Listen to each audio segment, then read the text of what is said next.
Hello and welcome my dear students. आज के इस वीडियो लेक्चर में हम पॉलिटिकल साइंस स्किल के पहले टॉपिक शासन के विभिन्न स्तरों डिफरेंट टायर्स ऑफ गवर्नमेंट के बारे में बात करेंगे। जैसा कि हम लोग जानते हैं कि भारत एक लोकतांत्रिक गणराज्य है जिसे भारतीय संविधान के निर्माताओं ने दूसरे विश्व के बड़े लोकतांत्रिक देशों की कार्यप्रणालियों से प्रेरित होकर बनाने का और स्थापित करने का प्रयास किया है।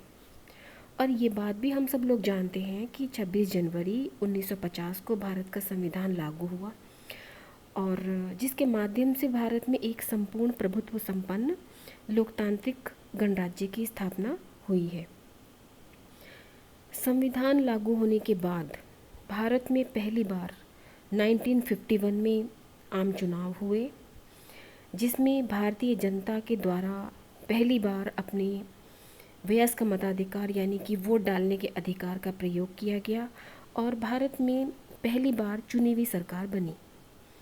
साथ ही पंडित जवाहरलाल नेहरू भारत के पहली बार चुनी हुई सरकार के प्रधानमंत्री बने।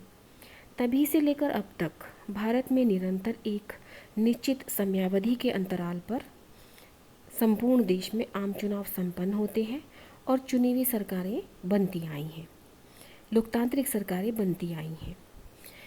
अब अगर हम अपने शासन के देखें कि हमारे देश में सरकारें किस तरीके से काम करती हैं, किस किस स्तर पर काम करती हैं, तो हम पाते हैं कि हमारे यहाँ भारत में शासन व्यवस्था के 3 प्रमुख स्तर हैं। 1 केंद्रीय स्तर, 2 राज्य स्तर और 3 स्थानीय स्तर। अगर हम पहले स्तर की बात करें, केंद्रीय स्तर ये सरकार द्वारा कार्य करने का सबसे शीर्ष स्तर है, टॉप का लेवल है, जिसे सामान्य बोलचाल की भाषा में हम केंद्रीय सरकार, सेंट्रल गवर्नमेंट भी कह देते हैं। और केंद्र सरकार का कार्य राष्ट्रीय हितों के मुद्दों पर काम करना रहता है। केंद्र सरकार का संचालन देश की राष्ट्रीय राजधानी दिल्ली से होता है और जिसके मुखिया देश के प्रधानमंत्री होते हैं। हम देखते हैं कि हमारे देश की राजधानी दिल्ली है, राष्ट्रीय राजधानी, और जो सरकार है केंद्र सरकार, वो भी दिल्ली में ही कार्य करती है। इसको ज़्यादा समझने के दृष्टिकोण से हम इस तरह समझ सकते हैं, जैसा कि हम जानते हैं कि सरकार के 3 अंग होते हैं, जिसके बिना सरकार पूरी नहीं होती: कार्यपालिका, व्यवस्थापिका एवं न्यायपालिका। अब अगर हम केंद्र सरकार को समझने का प्रयास करें तो हम देखते हैं कि कार्यपालिका के तौर पर नई दिल्ली में, हमारी राष्ट्रीय राजधानी में, सरकार के रूप में प्रधानमंत्री रहते हैं, मुखिया के रूप में। हम जानते हैं कि हमारे देश में संसदीय शासन व्यवस्था है, इसलिए प्रधानमंत्री वास्तविक प्रमुख होते हैं और राष्ट्रपति नाम मात्र के प्रमुख होते हैं, लेकिन प्रमुख दोनों को ही माना जाता है, दोहरी कार्यपालिका है।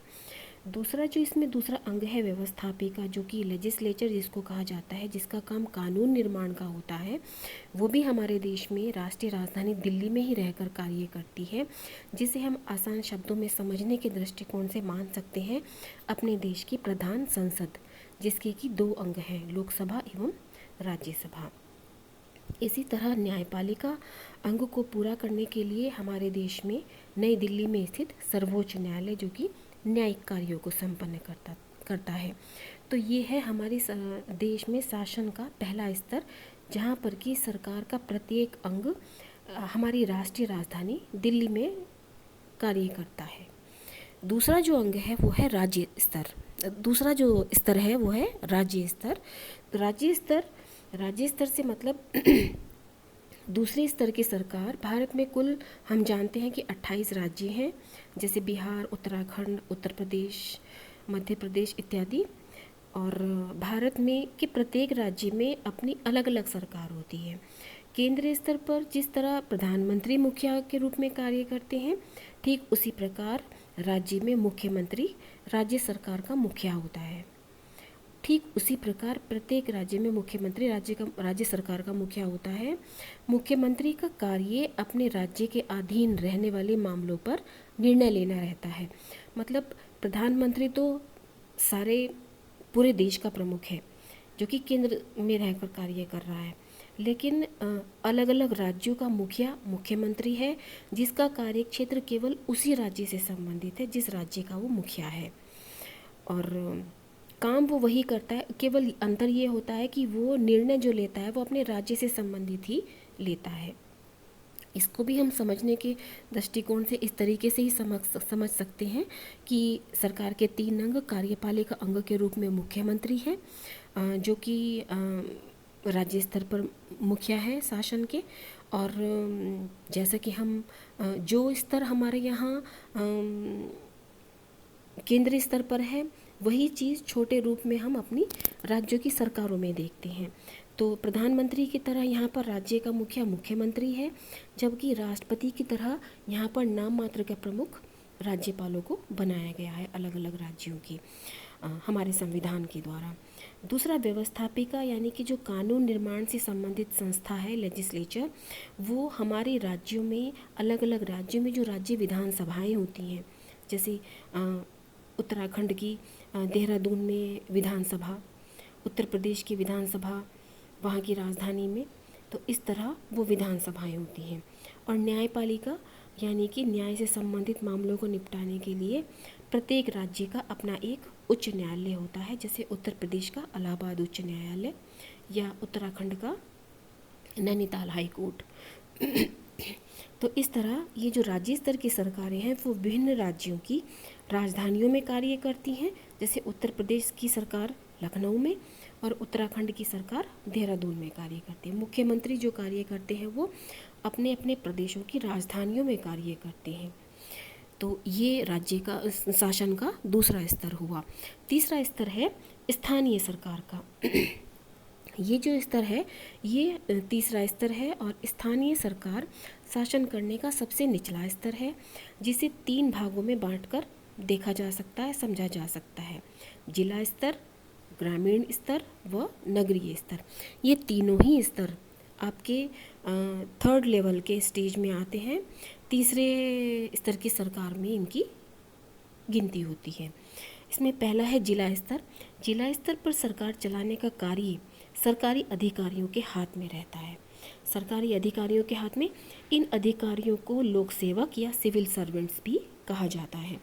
इन सरकारी अधिकारियों का कार्य केंद्र व राज्य सरकारों द्वारा बनाई गई नीतियों व कार्यक्रमों पर अमल करना और उनका क्रियान्वयन करना रहता है। जैसा कि हम जानते हैं कि हर जिले में एक जिले का प्रमुख होता है जिसको जिलाधीश कहा जाता है। आम बोलचाल की भाषा में उसको डीएम कहा जाता है, जो कि क्या है, अपने आप में एक लोक सेवक है, पब्लिक सर्वेंट है, जो कि आपके केंद्र सरकार की तरफ से यूपीएससी के माध्यम से लोग सेलेक्ट होकर के प्रतियोगी परीक्षाओं के माध्यम से सेलेक्ट होकर के आते हैं। इसी तरह राज्य स्तर के भी लोक सेवक होते हैं जिनका चयन राज्यों के लोक सेवा आयोग करते हैं। वो भी प्रशासनिक अधिकारी कहलाते हैं और वो राज्य की नीतियों पर, उनको अमल करने के ऊपर, उनको क्रियान्वित करने पर कार्य करते हैं। दूसरा स्तर है ग्रामीण स्तर।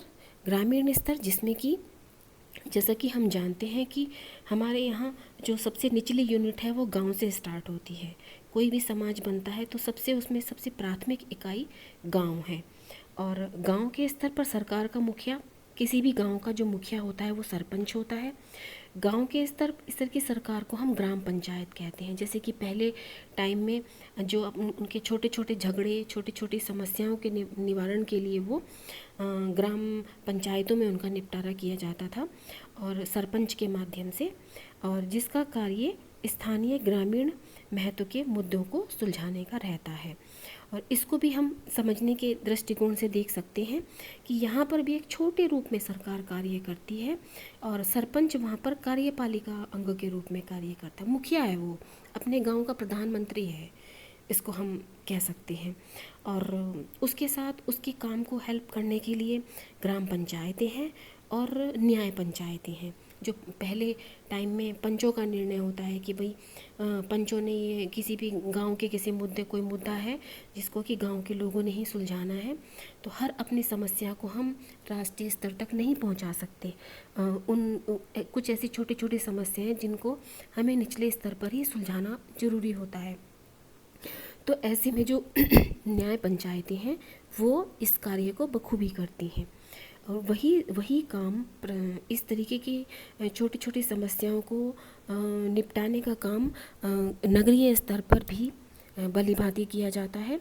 शहरी स्तर पर जो सरकारें हैं वो स्थानीय रूप से दो प्रकार से कार्य करती हैं, जिनका अर्थ जिनका मतलब नगरीय जीवन से की स्थानीय समस्याओं का निवारण करने का रहता है। इसमें दो कैटेगरीज हैं कि एक तो कम जनसंख्या वाले एरियाज, नगर कह सकते हैं उनको, जिनको हम कहें कि छोटे कस्बे, इस टाइप के, जहाँ पर गांव भी नहीं है वो, लेकिन उनको हम बड़े शहरों की श्रेणी में भी नहीं रख सकते। तो इस तरीके के जो नगर हैं, कम जनसंख्या वाले नगरों हेतु नगर पालिकाएँ होती हैं, म्यूनिसपैलिटीज़ होती हैं, जिनका जो अध्यक्ष होता है वो नगर पालिका का अध्यक्ष कहलाता है, और अन्य सदस्यों को पार्षद या वार्ड मेंबर कहा जाता है, जिसके लिए कि हमारे देश के संविधान में ये व्यवस्था की गई है कि आम चुनावों के माध्यम से चुनाव किए जाते हैं। सामान्य जनता को वयस्क मताधिकार के माध्यम से वोट डालने का अधिकार होता है और मेंबर चुनने का अधिकार रहता है, और इनका निर्वाचन सामान्य जनता चुनाव के माध्यम से करती है। इसी तरह बड़े शहरों में जहाँ पर की पॉपुलेशन ज़्यादा है, महानगर हैं, तो वहाँ पर अधिक जनसंख्या वाले महानगरों में हेतु नगर निगम निर्मित किए जाने की व्यवस्था है, और जिसका अध्यक्ष महापौर या मेयर या नगर प्रमुख कहलाता है।